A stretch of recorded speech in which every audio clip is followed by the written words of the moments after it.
పరమేశ్వరుడు షోడశ సోమవార వ్రతం అని ఒకటి ఇచ్చారు.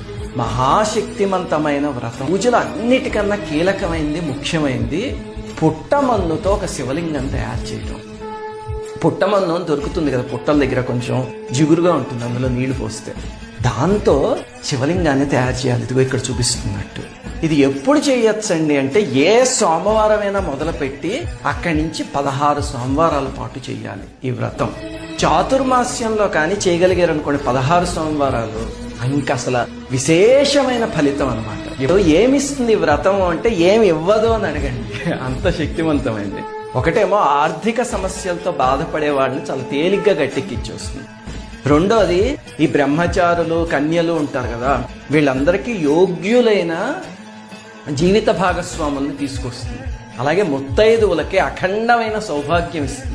పరమేశ్వరుడు షోడశ సోమవార వ్రతం అని ఒకటి ఇచ్చారు.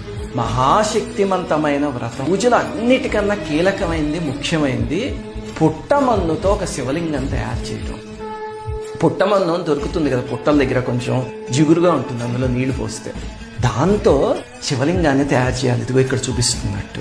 ఇది ఎప్పుడు చేయొచ్చండి అంటే, ఏ సోమవారమైనా మొదలుపెట్టి అక్కడి నుంచి 16 సోమవారాల పాటు చేయాలి ఈ వ్రతం.